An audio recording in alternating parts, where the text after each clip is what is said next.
Hi, everyone, and welcome to today's Inside Look. My name is John Fokker, Head of Cyber Investigations at Trellix, and today I'm joined with Jambul. Jambul is a researcher on the Strategic Intelligence team. And Jambul, can you please introduce yourself to the folk? Hi, John. Thanks for having me. Yeah, my name is Jambul Tologonov. I joined Trellix last year, end of the year. Before that, I worked for various financial organizations in the field of cybersecurity and digital forensics, malware analysis. And not only that, Jambul, you are a native Russian speaker, and today we're talking about the Conti leaks. Trellix wrote an extensive blog by, well, Jambul and yours truly. And today we have an opportunity to pick your brain and to look at, like, okay, what does it take to analyze these thousands of chats? So, how did this combination of both your skills, native Russian speaker and all your cybersecurity skills, helped you with the analysis of the Conti leaks? Yeah, so when Conti leaks were in February available online, everyone jumped in and started investigating it. Um, and of course, it's a tremendous amount of messages, around 200,000 messages in Russian, using specific hacker jargon. So it helps a lot if you can read Russian, and you can skim through a huge amount of messages without really like translating everything. And if there's something interesting context, then further dig into it and analyze it.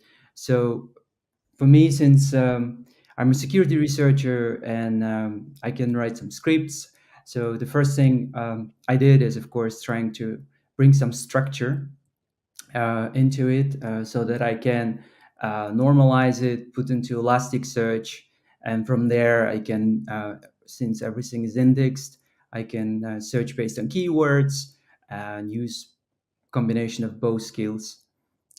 So yeah, it helped a lot because I didn't have to do the translation, and we all know that automatic translation doesn't always work. So yeah. And at the end, when we realized we've discovered a lot of interesting things that other security researchers haven't done, we decided to put it all together into a blog and yeah, Well, that's issue why it. we're here. So before we go into the depth of the content, I just want to know what was your favorite word, your favorite jargon that you, as a native Russian speaker, would probably not recognize or actually had a different meaning than it had in the chat when we talk about hacker slang. Yeah, that's true. So um, in the chat, there were a lot of Bitcoin addresses and mentioning of the cryptocurrency, Bitcoins, wallets, because Conti hackers, they had to receive wages and salaries. So I've seen a lot other security researchers trying to automatically translate the Russian messages, and they've translated uh, bitcoins, bitox, sometimes as uh, cue balls, or depending on the context, it can be also translated as grandmas. So it was quite funny to read those automatic translations. Or another thing is kosh, which is the short for kошелек. Mhm. That means a It also wallet. means cat, right? If you would automatically translate it, yes, Ah, it was translated as a cat as well. So I found it quite funny. Um, yeah, those are my one of my favorites translations and some of my favorite yeah, keywords. you learn a lot while going through thousands of chats. So one of the things you also learn is that Conti actually operated like an enterprise, and it's not to say that they're a Fortune 500, maybe on the criminal side, but they did operate like a business in some way. So what are like? Could you name like three things that really stood out? You're like, hey, that's actually like working in an office. Yeah. Well, the fact that they mentioned they have physical offices in multiple locations, most likely in Russia, that was fascinating for me. And yeah, they have salaries. They receive it twice a month, 15s and 30s. They have regular business hours. Um, they've got teams of recruiters.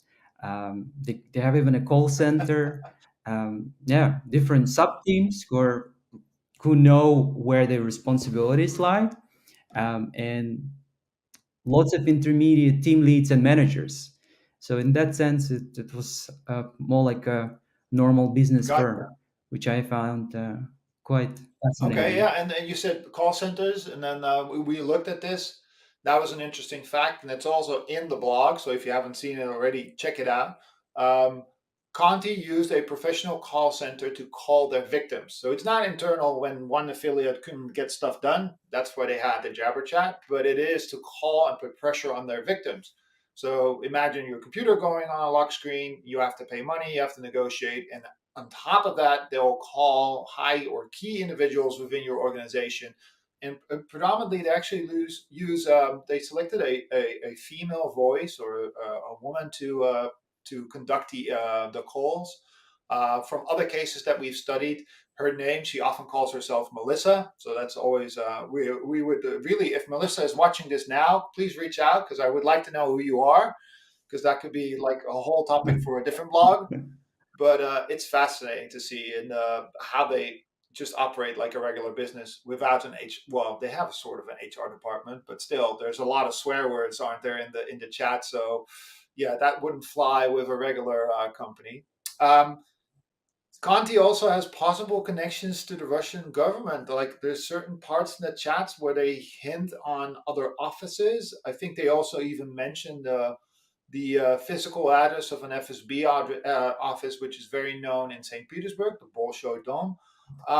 What other things did you observe Yeah, that exactly. could indicate that there is some kind of relationship? And we're not saying that they're state sponsored, but we could say, like, well, maybe they had some individuals on speed dial for certain things. So, what did you observe?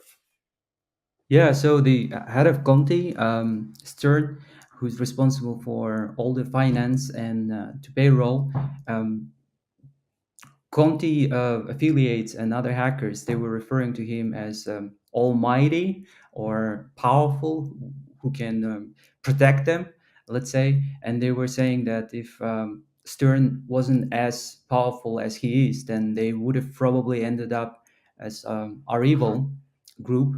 So there were a lot of mentioning that he might be either affiliated with FSB or close to FSB, and that he's directly reporting to Pooh. Um, so, so that was quite clear that there is some connection, some affiliation with the Russian state. Yeah, obviously this is a chat, so we assume that Yeah. they weren't aware that this would leak out, and it did. So from that point of view, but it's still a conversation. So it's one part of the puzzle. One of the things that I saw as well, what was very interesting that we see from the outside as defenders, most likely when we do incident response or we analyze cases, is that there's an overlap or some kind of relationship between different malware families. And with Conti, we saw it as well because we call Conti because we name it the Conti group, but in the same breath, we could say Trickbot and Ryuk, and they're all kind of merging together or controlling each other, and there's money flowing back and forth, and they're very innovative in this space. I think they also they tread the water where they are building a, yeah, you know, a VMware type of locker, an EXXI sample, which is the hot commodity right now in ransomware as a service. So if you're a ransomware as a service group and you don't have an EXXI locker yet, well, you need to step up because you're not one of the cool kids. But all fun aside, it is true that we see a lot of these groups going into the EXXI environment because it's so lucrative. A lot of companies rely on Hyper-V or on VMware or virtualization in general to host their service and all that stuff. And predominantly, ransomware has been Windows-based focused, and by targeting those VM, the virtualization machines, which are predominantly Linux machines, they can further tighten or put a better extortion on their victims.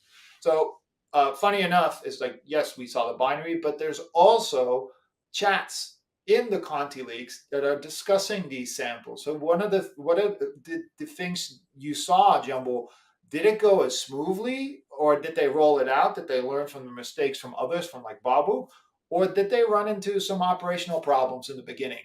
Yeah, so we've observed that the first mentioning of the EXXI Conti Linux locker dates May 2021. So they started working on it around the time. The locker wasn't ready, but they still decided to give it a try on the large casino case in mid-June.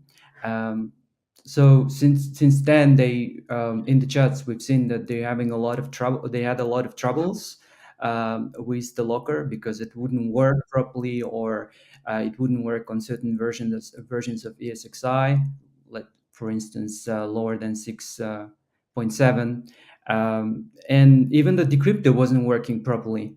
So either customers would complain, not customers, sorry, the victims. Victims would complain that the decryptor they paid for is not doing its job, or Hmm. the testers themselves would say, "Yeah, this is not a good job." And it took them a while, and it seems around November last year they had more or less a stable version of the Linux locker. Okay, great. And I think if I look at our telemetry, the locker has been still detected even after the leaks or the chats came out. So I think, correct me if I'm wrong, Jambul, we observed it in May 2020 still. And is that still the same version, or are there some differences? Yeah, so we've heard about the ESXi Conti Locker, but we didn't have a chance to analyze it. And only beginning of April this year, our hunting rules detected a sample, which we managed to actually scrutinize and do the proper investigation and analysis. Um, and until even now, last week we've detected a similar sample of the ESXi Conti Locker, which is actually has an embedded URL to their recovery negotiation site. And yeah, it's active, it's running, and the victim they recently potentially infected, their ID is included in the locker, so it's still up and running. Yeah, and that brings me to like our final part of this inside look. Um, as you mentioned, there's still activity going on. We see the EXXI locker. However, there's also a lot of talk about Conti closing down shop. And in all honesty, when the leaks came out, everybody expected them to stop. But it seemed almost for a while that they actually doubled down and they actually tried to encrypt the whole country, like Costa Rica, or tried to encrypt Peru. Um, from your professional perspective, what can we expect? Will they split up, or will they regroup? Will they go full cognito mode when we see them again? What do our viewers need to anticipate, and how can they arm themselves? No matter what will happen, the tradecraft would be the same. So indeed, with this support of the Russian state, it could be that they might grow and become a large syndicate, or indeed it could be that they will decide to disappear for a while or disperse into other more profitable cybercrime organizations. Um, so yeah, we're observing that indeed from the Conti chats as well that there are some other tiny, let's say, units of Conti, let's say the extortion unit, etc. It could be that they would invest into those units more. Um, they can probably re-emerge as a completely new brand. Um, but the statement that we're hearing in the news that they're dead is less likely, at least from my point of view, because we're still seeing that they're just operating as usual and attacking lots of Western organizations.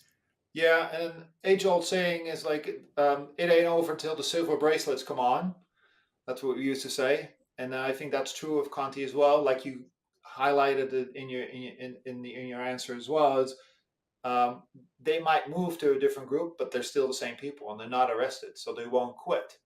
So for me, and I think for both, a piece of advice for our viewers is read up on Conti, especially given the situation that they're part of the sanctioned groups and they're mentioned by the U.S. government as well to have some relationship with the U.S.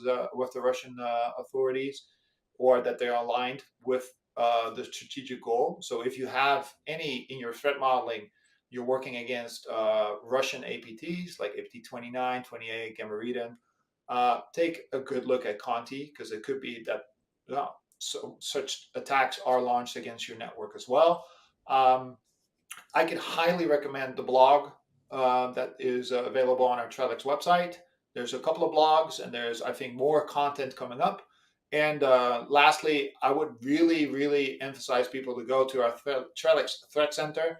On that webpage, we have exposés of the current cyber threats, one of which is the Conti Ransomware group. And then you can read up with the latest IOCs, all the MITRE techniques, the tools that they use, a good description, and it's all for free. So you can just grab it over there.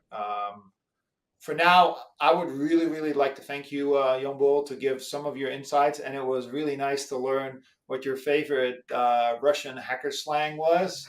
And thank you so much. Yeah, thanks a lot, John, for having me here. It was my pleasure. Awesome. See you next time.